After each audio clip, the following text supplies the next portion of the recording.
I want this team's future back. Let's get busy. Every year, someone comes out of this looking like a donkey. Can you hear me? Yeah. Good, because tomorrow I got a feeling it could be you if you don't make this deal. I need 5 minutes, and then you can fire me. I got Tom Michaels on. Academy Award winner Kevin Costner rebuilding a new field of dreams in his upcoming football film, Draft Day. Looks strong. Oh, I love me a sports movie. With his 4 decades in front of and behind the camera, it is easy to see why he received CinemaCon's Cinema Icon Award. That's a big word, icon. But if you're used to it, right? I mean, it's a nice, flattering... I remember when somebody first said it to me, and I said, huh. And I mean, I really meant it, and I think even now as I think about it, you know, there's a moment in time when all you do is just want your first audition for this show, right? If you could just get a show, you just could get a chance. And I like to think back on those moments in my life and how you make the jump from just wanting to, you know, have a job to an icon. I don't know, you know, but I've been supported a lot by great writing and by some really nice directors. Did it all start, the big chill? You're the body, the dead body. The corpse. On the corpse, on the big chill. There was a little more to it, but that's what ended up. Not a lot, but it was a really, it was a fabulous start for me. You know, a lot of people want to snicker about it. I think it's found its way into Trivial Pursuits. In fact, I know it has. But it was a great start for me, that movie. So everybody was sleeping with everybody except for the corpse. Yeah. Now, wait a minute. You talked about, you know, you have different jobs along the way. You build a career. You get to icon.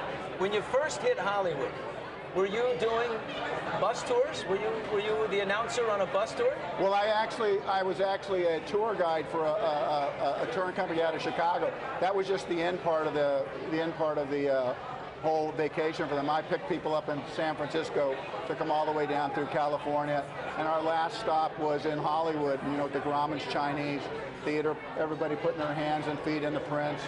The buses going around and identifying the icons, then, you know, their homes. And so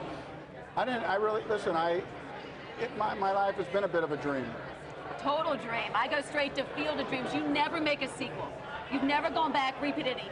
If you were going to do one, could we pick one movie, we do a sequel? I mean, Ray could go back in the cornfield, right? If I could do what? What was the question? One sequel of all the movies. Well, you know, we had written a pretty interesting sequel for Bodyguard, and Lady Diana was going to maybe be in that movie, and I was going to protect her, and she was going to act in the film. Well, she never agreed to do that, but we had talked, and this is the first time actually talking about it in a long, long time. It was a real hotbed of discussion. A lot of people saying that's not true. It was true, but she'd not committed to the movie, but she asked for it to be written with her in mind, because I thought that she'd have been great to protect her in that movie, almost in the same way as we did Whitney. So. And we lost her, and so that's what happened. Wow. Yeah. But as far as you knew, there was a good chance of. Well, we had talked. Yeah, we would talk, and there was a very good chance that she would have done it. She expressed to me over the phone that her life was going to change, and that this, you know, I said it's going to take. And how old was she at the time? We lost her We lost her within 6-7 months of that. Yeah. So. Wow. Oh, wow. Of all the movies, Kevin, that you've done, you're looking back at the ones, the 80s, the 90s, is there one that resonates the most with you? If you had to pick one that if it's on TV, you'll stop and watch, or that get you? I don't, you know, it's so hard for me to do that because, you know, the cool thing for me is that when people talk to me, you know, or come up to me and tell me what their favorite movie is, I've always been grateful that it doesn't drill down to a single movie, that I'm really surprised what maybe comes out of their mouth, and it really ranges, so it doesn't, there's a singular. Cancer was obviously very important for me for a lot of reasons. I put my own money into it. It had to work. I didn't know that it would.